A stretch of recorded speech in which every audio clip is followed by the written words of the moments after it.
Hello friends, family and other creatures of the sea. Today, in the bottom right, spawning as the blue Terran player, is our main man Dream, playing for Team GGG. And in the top left, spawning as the red Zerg, opening up with a pool first, as Dream's reputation is bigger than life. It's going to be Serral. Dream known to be a, well, let's just call it what it is. He is a cheesy Terran. He is a guy that opens up with 2 racks, 3 racks or 4 racks in 50-60% of his games. He will do it at the exact same location 3 times in a row and he will feel no shame whatsoever. This time, however, he's opening up with a Reaper first, as his opponent opened up with 6 links. 6 blind links, may I add.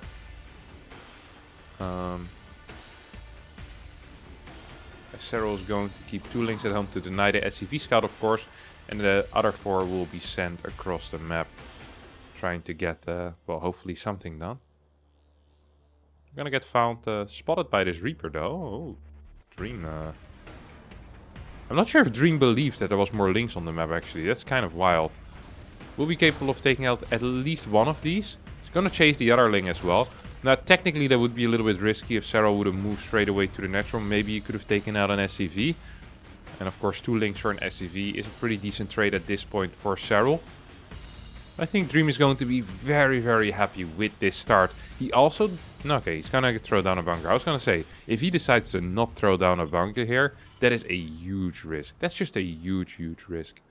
However, he is going to throw down the bunker. I'm curious to see if he will play something like a marine into mine drop, or if this is going to be a swap. He's going to swap them. In that case, the bunker actually doesn't make that much sense in my mind. Because if you're opening up with Hellions, there's no way you're ever going to kill the roaches anyway. So the bunker against any type of Ravager push, I mean, it will help you a little bit, I guess, in staying alive. Yeah, it just instantly sells it as well, after seeing the complete lack of roaches. Alright. Very interesting stuff. 2 base Banshee, I guess, is going to be the follow-up here. This just has been a very good opener for Dream so far. 3rd base going down at this point for Serral. His speed is about halfway down. Creep tumors are being moved forward. Serral tries to get his Overlords in position. Get that spotting. That spotting of his potential, his potential doom with these scars, of course. That's really the only thing that Zerg needs to pay attention to in the early game, is making sure that these scars do not get to a place where they're not allowed to go. And that can be a little bit harder sometimes than I'm making it out to be right now, but... Ooh, Viking first, okay. I thought that he was gonna swap this starport and the barracks for sure. It's just going to be a Viking first. Now, we have seen an increase in Viking into battlecruiser lately, but in that case you wouldn't get this stim that fast. So it's just going to be Viking. He wanted to build a Liberator, but he decided not to. This is what, 4 cars? 6 cars into double barrack. So one of the most standard openers I think that Terran can do, honestly, here is 6 Hellion into Viking. From 2 gas into triple racks. This is just going to allow you to get to a very quick push. You still get some type of map control with the Viking. You can kill an Overlord here and there, and it makes it a bit easier if there's no vision to perhaps sneak in to some unknown area. Always a possibility. Serral's going in with a scout with one of them links. We'll see the 2 Hellions, and I think that will kind of deter him from going in with the next round by. I'm surprised Dream is still staying at home with these 2 cars, though. I feel like one more depot here definitely could do some work. Serral has a decent amount of links out as well. 18 links, 3 Bane links. Serral, I think, is a bit afraid currently of a potential Hellbat push. Because that's another thing that Dream likes to do. He likes to do Hellbat pushes. Now that ain't happening. Oh. Okay, yeah, these are anti-battlecruiser scores. Serral's playing this extremely safe here. Really extremely safe. He's getting a lot of units, getting spores at the 540. So if this was a battlecruiser, like I mentioned before, Serral would have been in a great spot. However, it's not. This is actually a 3 racks before triple CC. I saw it happen on the screen, but I didn't quite realize what was going on. This, of course, is a very big all-in.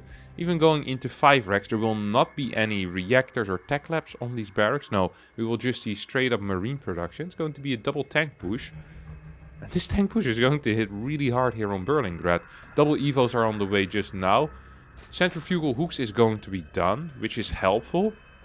But sometimes that 1-1 timing actually is more helpful than the centrifugal hooks. I like that these rocks are being taken out already as well.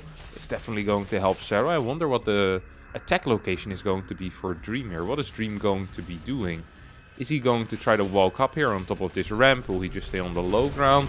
There's a lot of questions here. We don't have an armory, which means that these Hellions are just going to be in Hellion mode. That is not necessarily bad, especially as long as centrifugal hooks isn't done yet. We now see Dream taking care of this potential flanking side. Wants to take out as many creep tumors as he can. And he sieged very far forward. Do we have the next tank on the way already? Yep, we have a 3rd tank. It is still at home, but it's moving across the map with a bunch of marines. I think Dream actually has the potential to do it here. Serral is setting up a big flank. But all these Hellions will be extremely helpful. Pre-centrifugal hooks, it's just not going to be possible. And post-centrifugal hooks, these reinforcements are going to arrive. Dream finds this. Oh my god, gets all of the banelings. So this flank gets cleaned up. The tank stays alive. A lot of the links go down as well. 1-1 halfway done right now for Serral. I feel like he should be giving up this base. Give up the base, go to a different base. I mean, you're still playing against a 2 base all-in. If you're up a base, that might just be fine. But instead, Serral really is keen on defending this. I'm not quite sure if he can in this position anymore. Now, with his flank removed, and I think the 1-1 upgrade will be extremely important. He tries to go in here, but Bailing's really not connecting with anything so far. Marines on the left flank stay alive. GG gets called as Dream wins game number 1. After a fantastic start, a brilliant follow-up, Dream actually manages to take out Serral 1-0 so far in this best of 3. Game 2 on Hardwire, where we have Dream once again, keeping all of his initial SCVs at home. Important to mention when we're watching games by this Terran monster. Serral at the same time, I am curious to see if after that last game, he'll take he'll go for another pool first. He does not want to risk it against Dream. It is just a little bit safer, of course. And this is really what a reputation can do. Dream's reputation is just messing with Serral right now. Because Dream, honestly, sure, the actual build order, the 5 racks, 2 base, this is not really common. But the entire early game, the spores that got forced out, the 6 blind links out of Serral, you know, all of this is purely Dream's reputation, nothing else. And this is the power of having a cheesy reputation. The cheesiest thing a cheeser can do is to play macro and then all in. Or to play greedy and then all in. And that's kind of what he did. But just went into a pretty standard game. It was great to watch. Great to watch. I really like it when this type of mind games, like over the series or over, well, someone's lifetime. I feel like there's always some people that really benefit from this. I always thought that MC had like a really cheesy reputation as well. That when he would actually play some type of macro game, you'd always be waiting for an attack. And then the attack never came. And then you have to attack into him, and he's like 2-2 upgrades. It's crazy times. Yeah, you had a bunch of these players. I feel like Goblin is always like this as well. But then again, Goblin doesn't really play too much macro games, so I guess it's a moot point. It only works if they really do play macro every now and then. I think MaxPax, when he initially started, when he was getting really good, he was a lot like this as well. Like, he had a very cheesy reputation. But then he'd still play macro a bunch as well. Nowadays, I think he's just more a bit of an aggressive macro player. Taking like a lot of risks. But, well, not the risk, just he likes to move out and be aggressive. He likes to make things happen. And sometimes I think it's to his own detriment a bit. But MaxPax is not in the game. So we're just going to be watching some Serral versus Dream right now.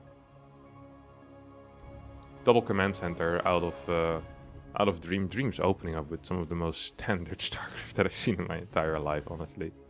These links are looking for a run by. They might just get what they wished for.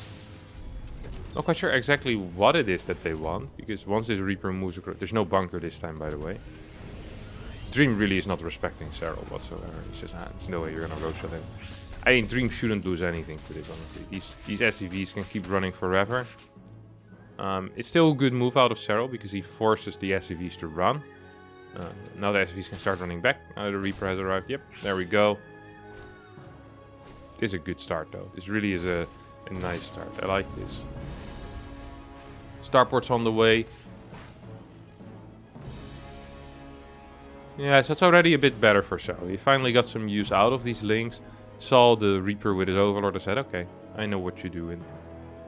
And he just went there. Forced some lost mining time. It's always useful. Third refinery, so this is going to be most likely a battle cruiser. Well, it's just going to be a battle cruiser. So this time we're going to see the Viking into battle cruiser that I mentioned last game. And that most likely means we're going into mech. I'm not entirely sure about the prowess of Dream's mech, but I assume it's at least somewhat decent. And if you're gonna play it here, then it better be. Yeah, fusion core is getting thrown down here. And for Serral, getting just any type of scout at this point on this third refinery would be a very big deal. So we see this Ling marching across the map, and we're just gonna kind of follow his journey. The wild adventures of... I don't know any name with the Z. Zebra the Zerkling? Zelly? Zan the Zerkling. Oh, he died. I think he did scout the fourth gas, though. This is an odd timing for... Well, he doesn't know if it's a fourth or a third gas.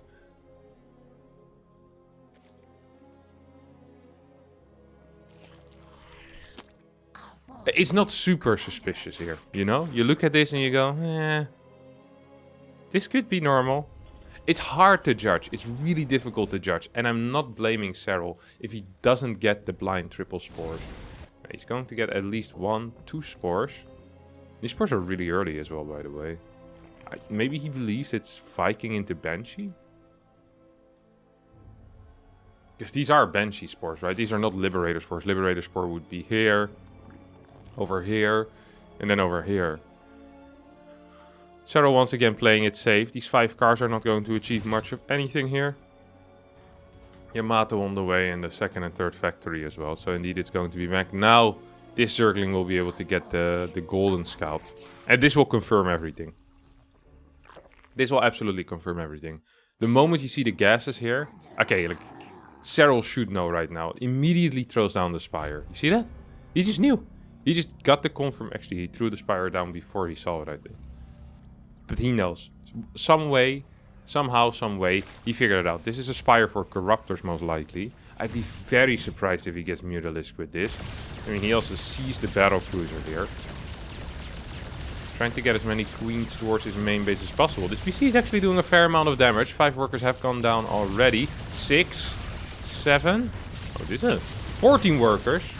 There's also a couple of cars here. This is a lot of damage out of Dream, honestly. Doing a fantastic job here. Pure drones in production. Not a single Ling was being built here.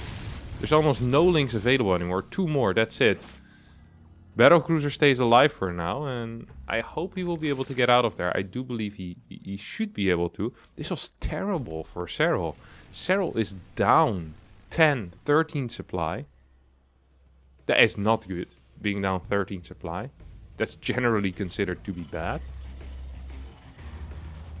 There's no fourth base. I think he's playing Muta. Yeah. There's no Roach Warren either, so he needs to almost. Okay, well this is... Whew. Good luck holding any Thor push, buddy. This is going to be a really, really rough situation. This battlecruiser obviously needs to teleport out after shooting someone. Dish. I shot a queen in Reno just to watch it die. But this bad boy didn't go to Folsom Prison afterwards. No. Look at him. He teleported back home and got repaired. Hailed home as a hero. This guy can also shoot a queen. And hopefully still be capable of getting away as well. Wanted to get a second queen. I mean, you can always Yamato one queen. The question is, does he want to Yamato a queen or a corruptor at this point? So you see Serral moving around. This is actually kind of cool. This really is kind of cool. Because the turrets... Who gets turrets? against Mutas if you're playing battle cruisers, right? You're expecting Corruptors most likely. Corruptors aren't quite as scary. There's a couple of mines in position right now. 7, 8 workers are falling. Fort base is finally about to be up and running for Serral as well. Battle cruisers do end up going home right now. 9 workers. It's not the end of the world for Dream, but it's just letting Dream know that Serral's still alive. You know, I think that's the most important thing. Just a reminder, like, hey buddy, I'm still here. Does lose 2 Mutas here in the end. Gets 6 more though. Okay, so we're going back into that larger Muta discount.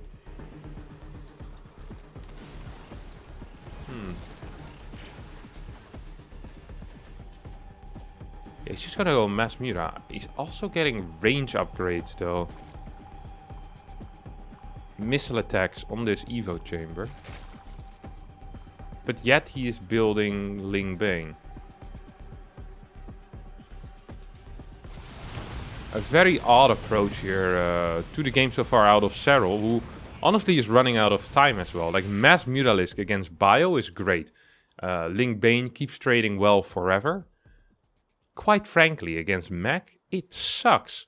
Once your opponent gets 3-4 Thors out and a couple of mines, maybe 2-3 Cyclones as well to be able to chase something, like, life is over as you know it. Like, and I'm not joking. Like, it's awful for you. The Mutas can't engage into Thors. That's the main issue.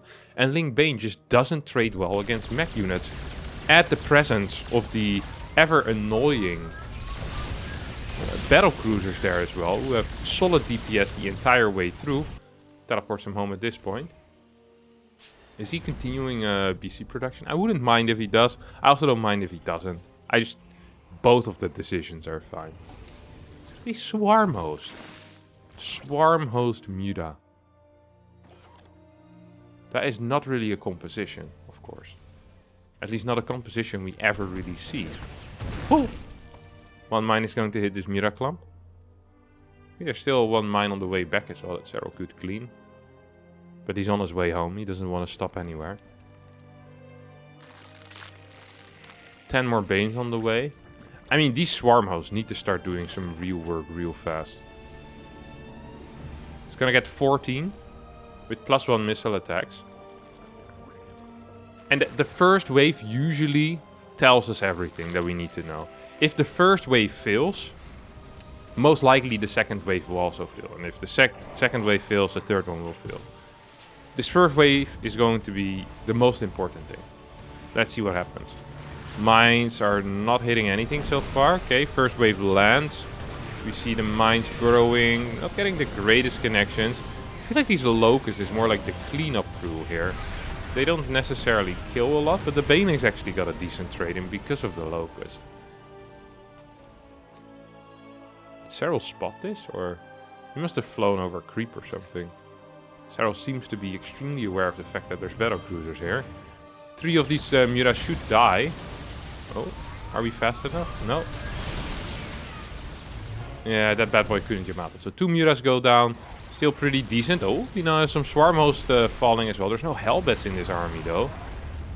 Mines are going to be the answer for now against the Locust. I really think higher Hellion production. Yeah, here we go. 8 Hellions are out already. And I think Dream with 2-2 has a pretty decent timing push. His work count is very low. Just extremely low, honestly.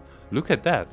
He has 71 workers. If we see Maru play mech, and Maru has been playing a fair amount of mech lately, we almost consistently see him go up to 85, 86 workers. Dream, however, way more of a fighter. Doesn't want to play that very late game. No, he says, I just want to push. And I want to push with 2-2. And 2-2 is finished just now. So he's going in. There's a couple of Swarm Hosts here. One of them will get taken out. And one had a Locust Wave ready as well. So that's kind of frustrating. There's not enough tanks maybe in this army. Feels like this army is relatively small for what it should be. There's still a lot at home as well. Mutalisk are looking for some counter damage. But there's 3 turrets.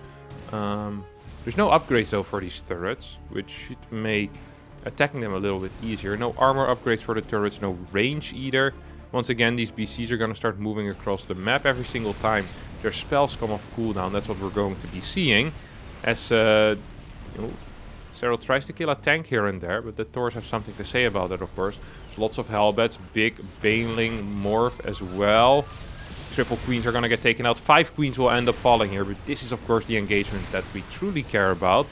The Banelings are moving in, will target down as many Hellbats. Not the greatest splits on the Hellbats, and he cleans up the Hellbats before the Locust lands.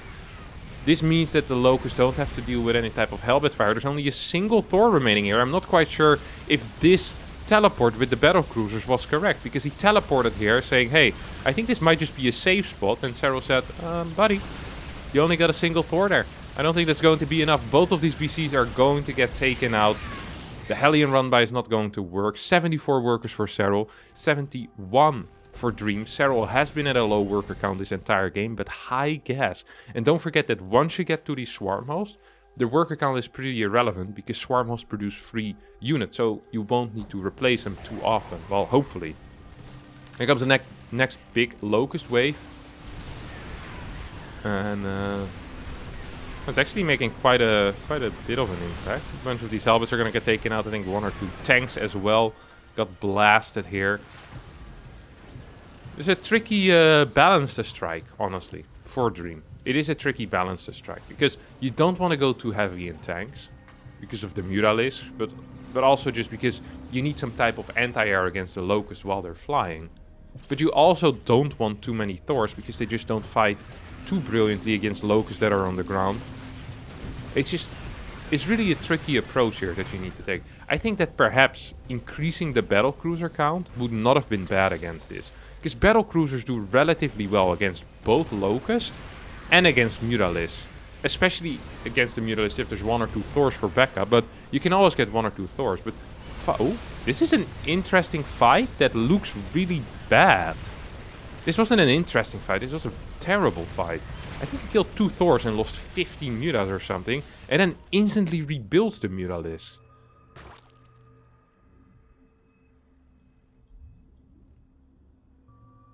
This is like smashing a vase against the wall, because you think it's ugly, and then 2 seconds after, buying the same ugly vase off of Amazon, with same day delivery, just to repeat the process. That is wasteful. It really is. Tanks are gonna get taken out by these Mutalis. The Hellions are moving forward, targeting down drones, going for the spine. There's no Overseer with this little Mutak flock. A flock of Mutas. We have these Locusts once again going in for a dive.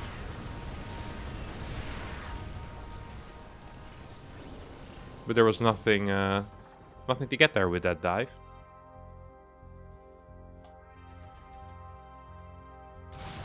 I'm really surprised. I'm just looking at it. I just don't understand the large Muta count. Why did he want to rebuild these Mutas is a true mystery for me.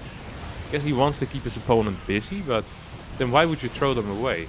Maybe it wasn't his intention to throw them away and he actually just thought that would be a good trade. But I could have told him that beforehand, that if you fly into 4 Thors with 20 Mutas, it's usually not going to be great.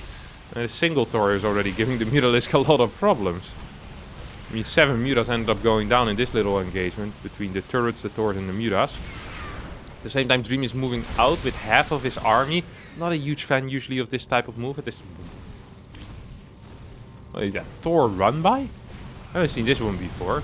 Might actually be kind of tricky to deal with though, even though the Ravager count is growing now. I think Serral got rid of his Mutas at the perfect time. The Mutalis will take out another Thor and perhaps even another one. Command center is burning as well. This left side base is going to fall, which means that Serral will have to stay on 5 base for a little bit longer than he probably wants to.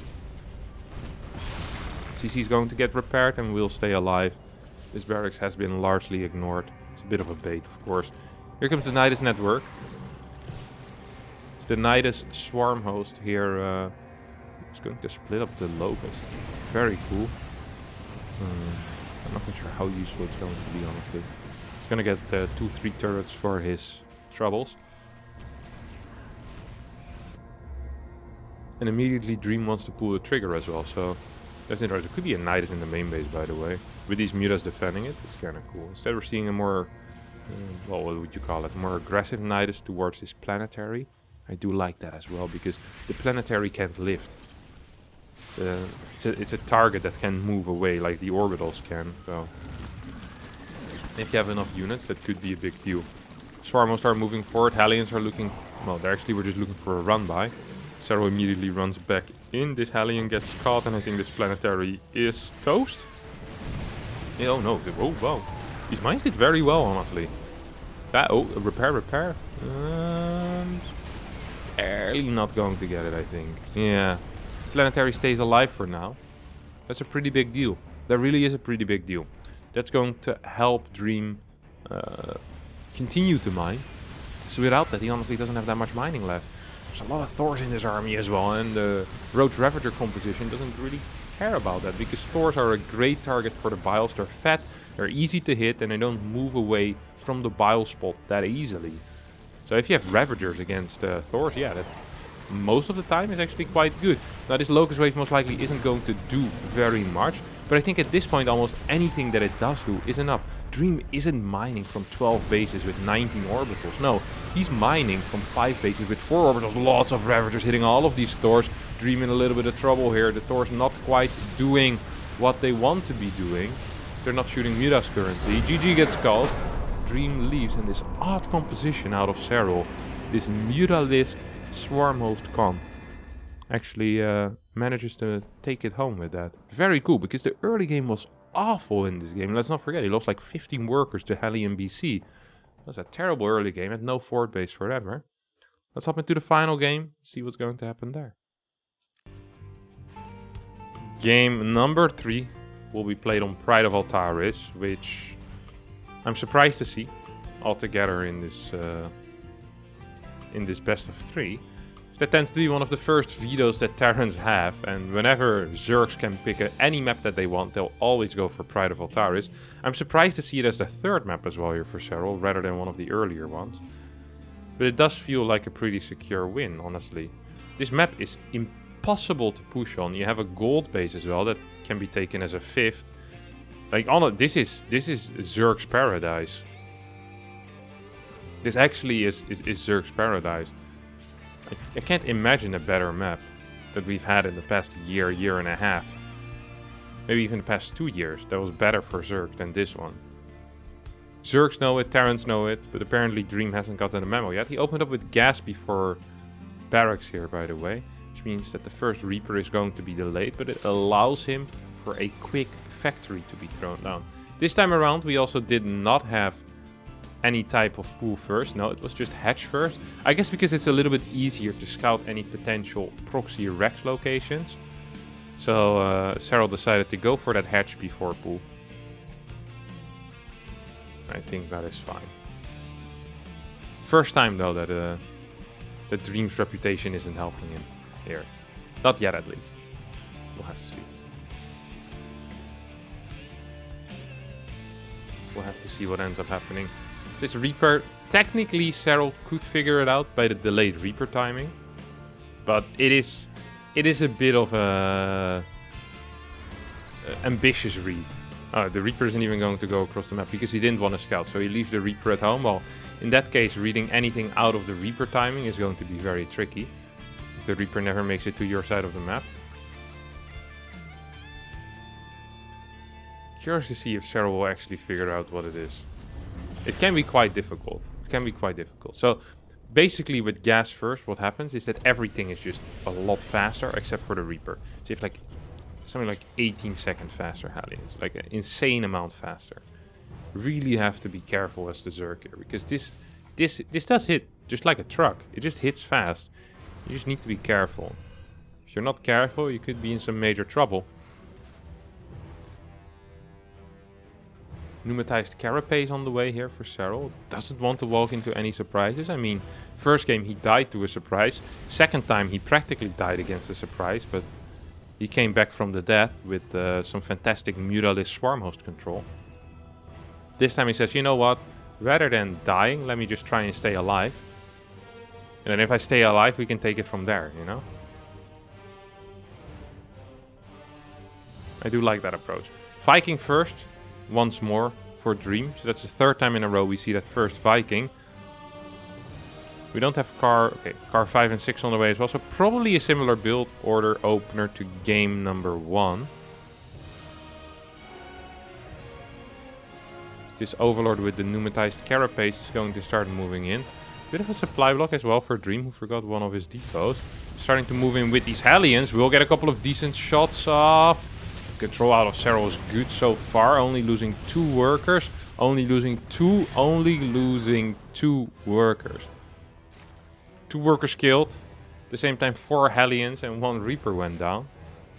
That's usually considered a good trade for the Zerg.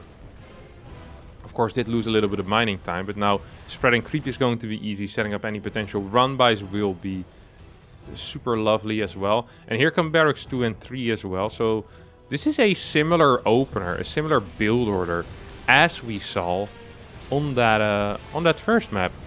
So I was actually getting something done here with these links as well. Hellion almost gets surrounded. Dream's in a bit of trouble. If this Hellion gets surrounded, there's nothing here. Dream will be capable of microing it properly though. I believe these links, do they get a scout? No, he's already seen it. He doesn't need to get a secondary scout. He's already seen the barracks before the command center.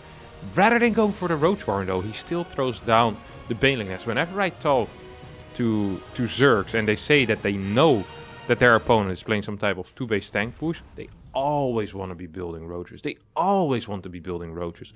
The Roach is the ultimate counter to it. The Roach Reveter just trades so well against low tank numbers, against these low marine numbers as well. You just have such a powerful setup as a Zerg.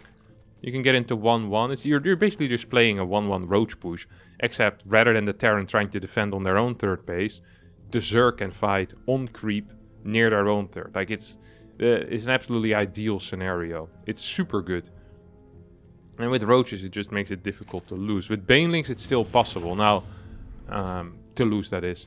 It, of course, doesn't mean that Serral is dead by any stretch of the imagination. It's completely viable to hold. With Banelings, I'm just surprised that even though he got the hard confirmation of what it was, he still is just going with his Baneling plan.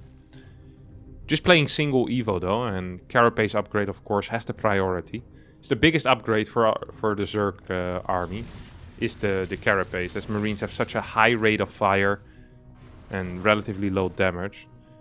You lower the damage output of the Marine by like 20% with every Carapace upgrade, so yeah, that's genuinely quite a big deal. Of course, in this case, it's just going to negate the +1 that we're seeing researched out of Dream, but those are details. We don't care about those. That's where the devil is, after all. Overseers is going to fly over this base. 22 Marines, 2 tanks. Similar setup. This hits a lot later, though, than in Game 1, I believe. I feel like in Game 1, he was moving out at the 6-minute mark. Now, Centrifugal Hooks, once again, isn't quite done yet. That doesn't necessarily mean that Dream can do anything before that, though, because it is going to be done quickly. We see the Carapace upgrades also finishing up. Let's not forget that in that first game, Serral was struggling to get Centrifugal out. And after that, Serral also was struggling to get any upgrades out. I mean, he never got that 1-1 to help in the fight. At least here, there is +1 Carapace. We now have a big Ling Bane bust into the natural. And often the best defense, indeed, is the offense. Or in this case, just a Ling Bane run by. We also have a forward base done already, so this position technically could still be given up. I don't think Serral will need to, though. He's taking out everything on the other side of the map. These links are going to start moving back. We'll kind of form a bit of a flank here. And I think that's what we're going to be seeing. Once these links come back, I think Serral will just move in with the Queens to tank first. Banelings coming from the side, Banelings coming from the back, Banelings coming from the front. The links are coming in from multiple directions, and Dream getting absolutely blasted in this push. Has no chance. 4 more queens starting immediately. 6 queens remain alive. Creep threat needs to kind of continue again. So we see second Evo chamber +2 Carapace here being researched. I like all of these moves out of Serral. Dream only on 33 workers. Does not have the tank count to continue pushing. Does have 2 Liberators, which is helpful. Or well, would have been helpful if there wasn't going to be 10 queens in about a second or two. Liberators perhaps could just go for some harass rather than anything else. I don't see them being extremely useful here in this fight. But Dream says, no, I want that straight up engagement. Both players on 69 army supply currently as the Lips siege up. The tank takes position on the low ground, and here comes Serral for a second time. Starts moving in with the Ling Bane. Marines are going to get taken out as well. GG gets called, and Serral wins the series 2-1. 2-1 against Dream after a fun couple of games. Tie situation, especially in that game number 2. This was the cleanest game that Serral played so far. Had full information, no bad early game. Actually had a fantastic early game killing these cars. Yeah, just managed to take the win. That's going to be it for me today. Thanks all so much for watching. I hope you did enjoy it. If you did, don't forget to hit the like button, subscribe to the channel, and I'll see all of you next time for a new video. Bye bye.